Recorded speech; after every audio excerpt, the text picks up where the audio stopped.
राम कवन प्रभु पूछूं तो ही, कहिए बुझाए कृपा निधि मोही। राम कौन? तो राम जी के 16 गुणों की चर्चा जो हमारे यहाँ त्रेता से होती आई। महर्षि वाल्मीकि जी कहते हैं, कौनोऽस्मिन् साम्प्रतं लोके गुणवान कश्च वीर्यवान धर्मज्ञश्च कृतज्ञश्च दृढ़ सत्यवाक्यो दृढ़ व्रतः। ये सब जिसमें है वो राम है। इनका नाम तो आपने सुना होगा, नाम तो बड़ा आसान है।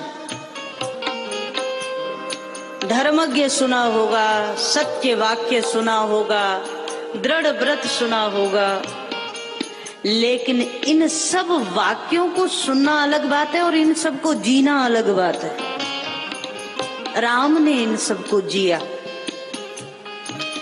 चारित्रेण चको युक्तः सर्वभूतेषु कोहितः। श्री राम ने चरित्र की निर्मलता का दर्शन कराया।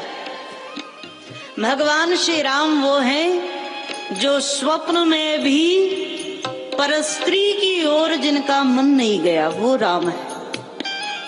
अच्छा, जिस समय श्री राम कथा, रामचरित्र, राम जी का अवतरण हुआ था, उस समय बहु विवाह की प्रथा थी, आप सभी लोग जानते हैं। एक राजा कई विवाह कर सकता था। स्वयं महाराज अवधेश के कई विवाह हुए थे। सूर्यवंश में भी कई राजा थे जिनके अनेक विवाह हुए, पर भगवान श्री राम ने एक पत्नी व्रत लिया, एक से दूसरा विवाह नहीं करूंगा। और इस विषय में कितनी बात आई। यद्यपि इस विषय में बहुत विवाद है कि श्री भगवती जानकी जी का परित्याग हुआ नहीं हुआ। एक बार तो कथा ऐसी आती है,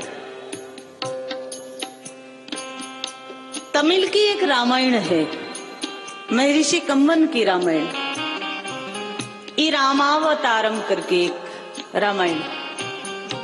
उसमें एक कथा है कि जब श्री जानकी जी का हरण कर ले गया रावण और भगवान श्री राम रामेश्वरम की स्थापना कर रहे थे सागर के किनारे, तो भगवान श्री राम ने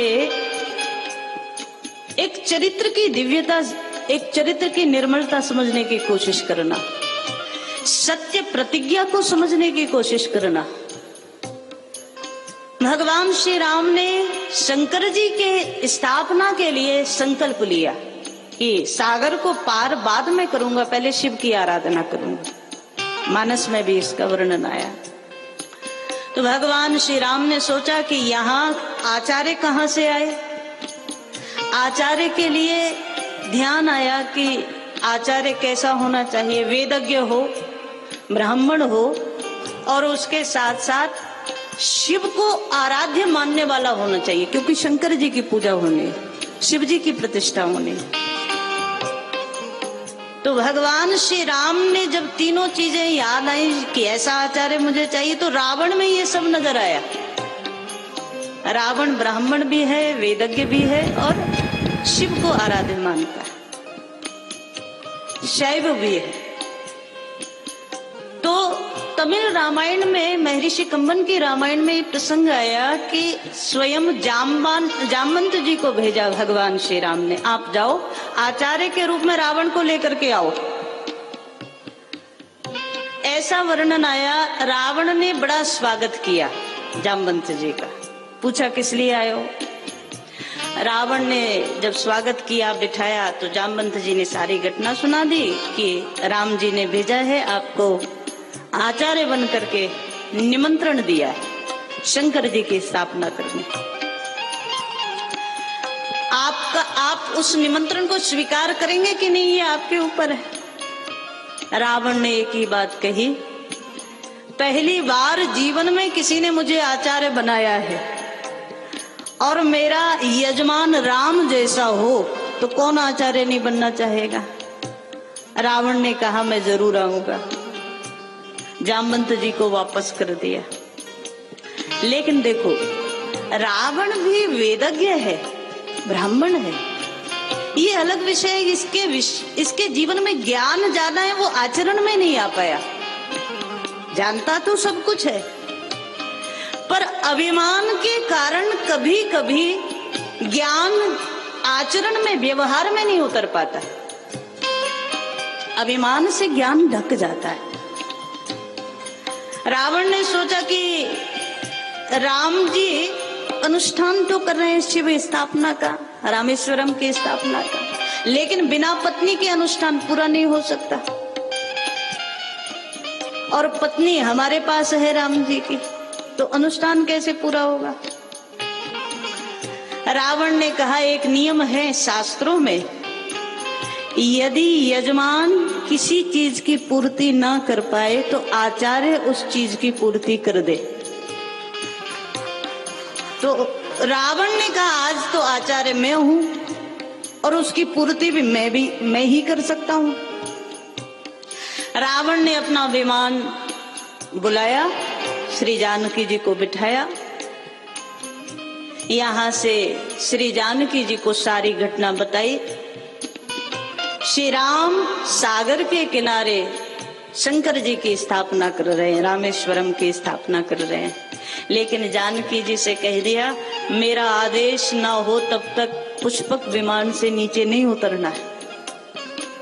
जानकी जी ने स्वीकार कर लिया। और रामावतारम की कथा के अनुसार, ये महर्षि वाल्मीकि में या रामचरितमानस में नहीं है, रावण आया, भगवान श्री राम ने आचार्य को देखा तो यजमान राम है। राम जी ने आचार्य रावण को प्रणाम किया है, क्योंकि आचार्य आज रावण है। आचार्य ने सारी व्यवस्था लगाई पूजा की। जैसे ही राम जी से कहा, यजमान अपनी धर्म पत्नी को बुलाओ, पूजन प्रारंभ करें, समय हो गया। राम जी ने सिर झुका दिया। अब ये तो नहीं कह सकते आचार्य जी आप ही हरण करके ले गए थे हमारी धर्म पत्नी को, अब ये तो राम जी नहीं कह सकते। राम जी ने सिर झुकाया, बोले बिना धर्म पत्नी के हो सकता हो तो आप करा दीजिए, अब धर्म पत्नी तो है नहीं हमारे पास। रावण ने कहा कि बिना धर्म पत्नी के तो कुछ विशेष समय पर हो सकता है, या तो ब्रह्मचारी हो व्यक्ति तब हो सकता है, या विवाह हो गया हो, परित्यक्ता हो तब हो सकता है, या ऐसा कुछ हो संन्यास ले लिया हो, पत्नी का त्याग ही कर दिया हो तब हो सकता है अनुष्ठान, या धर्म पत्नी भगवान को प्रिय हो गई हो तब कुछ हो सकता है। लेकिन आपके साथ इनमें से कोई परिस्थिति नहीं है तब नहीं हो सकता। तो भगवान तो मौन हो गए कि महाराज फिर नहीं हो सकता। अब राम जी कहें तो कहें कैसे कि महाराज इसमें तो समस्या आप ही हैं सबसे बड़ी। वहां ऐसा घटनाक्रम आता है, जब राम जी मौन हो गए कि इसका समाधान मेरे पास नहीं है, तब रावण ने कहा कि किसी को भेज दीजिए, वहां पुष्पक विमान खड़ा है सागर के किनारे, और पुष्पक में श्री जानकी बैठी हुई हैं, उनको सादर लिवा करके ले आइए। लेकिन एक बात याद रखना, पूजा अनुष्ठान पूर्ण होने के बाद ऐसा विधान है कि यजमान के पास यदि पूजा में कोई कमी पड़ जाए तो आचार्य पूर्ति कर दे, लेकिन पूजा के बाद वो अपना सामान वापस भी ले जाता है। तो रावण ने कहा भूल मत जाना, पूजा के बाद जानकी मेरे साथ वापस जाएगी। भगवान ने वचन दिया। भगवान ने कहा शिवजी की आराधना के बाद जो आपका आदेश होगा उसे स्वीकार मैं करूंगा।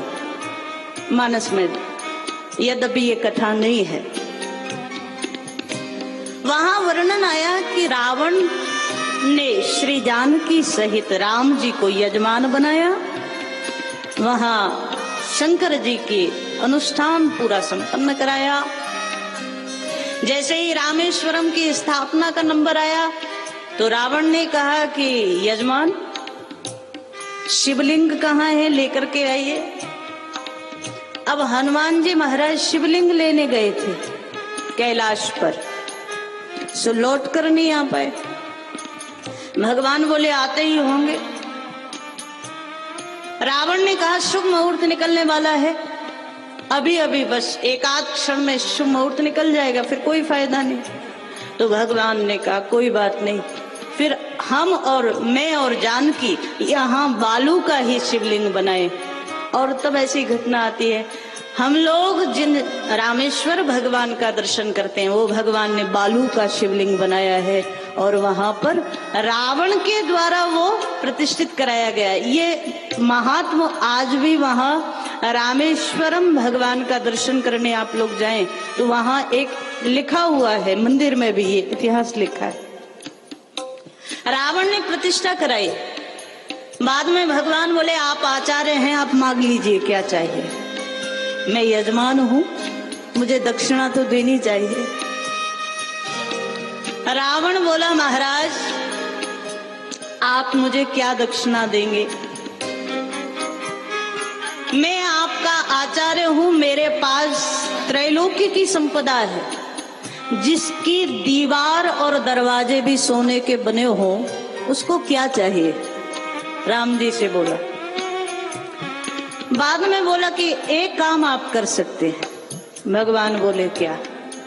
रावण ने कहा बस आज आपने मुझे आचार्य बनाया, आप मेरे यजमान बने, तो सदा सदा मेरे आपके चरणों में मेरा मन किसी न किसी रूप में लगा रहे, भले ही शत्रु मानकर आपका भजन करूं लेकिन आपको याद करता रहूं, और जब मेरा आखिरी समय आए तो आखिरी में दर्शन आपका ही करके जाऊं दुनिया से।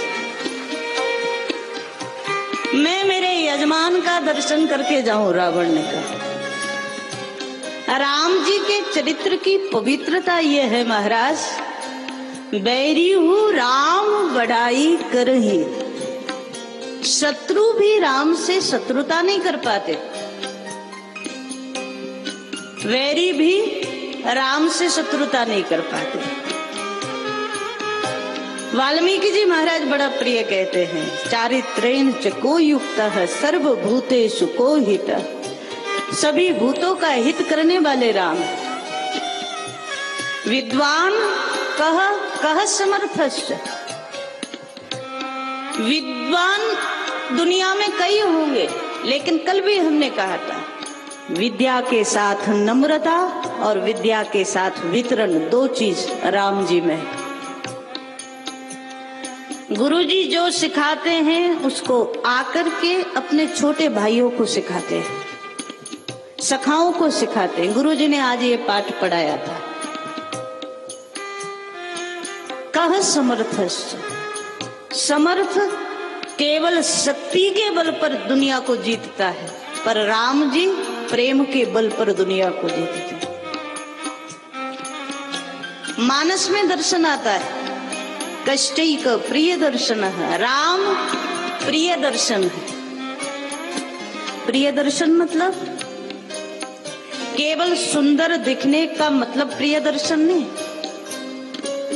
अगर शाब्दिक अर्थ करेंगे तो सुंदर दिखना प्रिय दर्शन, लेकिन यहाँ भाव ये है प्रिय दिखना ही नहीं, सुंदर दिखना ही प्रिय दर्शन नहीं है। राम जी जिसको एक बार देख ले, राम जी के बगल में जो बैठ जाए, राम जी के बगल से जो गुजर जाए, उसको लगता है कि राम बस मेरे हैं। राम जी सबको प्रिय बना लेते हैं, वो प्रिय दर्शन है राम में। संसार का प्रत्येक प्राणी कहता है राम मेरे।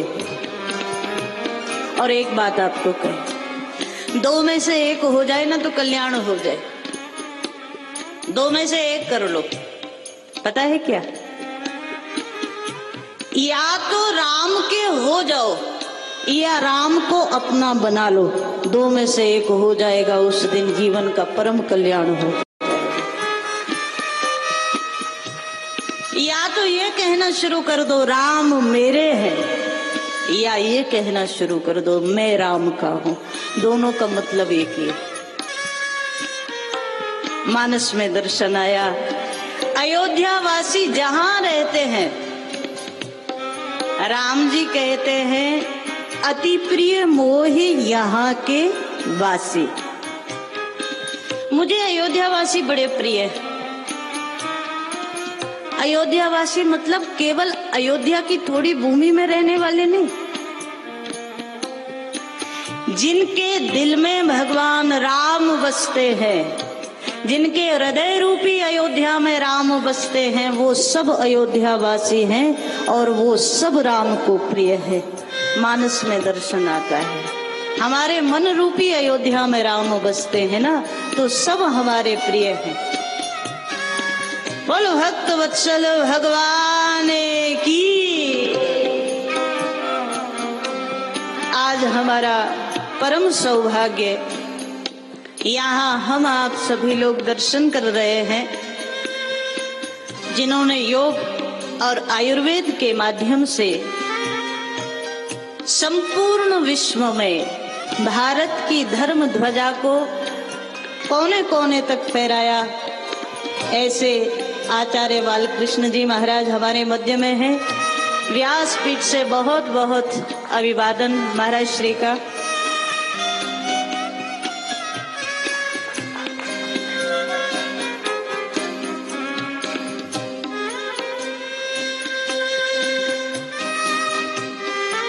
भगवान श्री राम केवल सुंदर दिखते नहीं हैं, भगवान श्री राम सबको सुंदर बनाते भी हैं, भगवान सबको प्रिय बना देते हैं।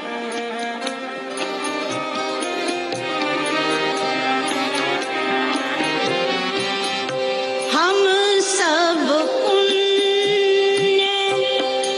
पुंज जग थोरे,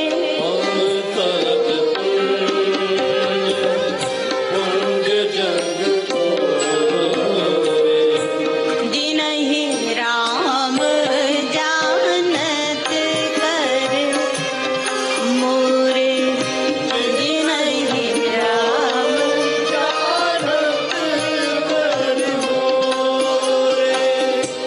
जिन्हीं राम जानत कर मोरे।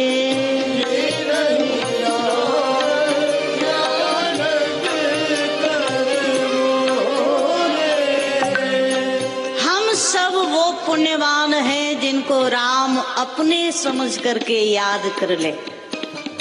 या तो हम राम को याद कर लें या राम हमें याद कर लें। दो में से एक हो जाए तो जीवन का परम कल्याण हो जाए। कश्चैक प्रिय दर्शन राम वो है। तो विशेष रूप से जीवन में याद रखना। भजन करो, प्रार्थना करो तो क्या करोगे? बेटा दे दो, बेटी दे दो, नाती दे दो, पोते दे दो, परिवार दे दो, व्यापार दे दो, ये नहीं मांगना। क्या मांगोगे? भगवान को। देखो, राम से सब मांगते, पर राम को कोई नहीं मांगता। राम से नहीं मांगना है, राम को मांगना है। महाराज, आपकी कृपा मिले, आपका प्रेम मिले, आपका जीवन में तत्व का दर्शन मिले, और कुछ नहीं।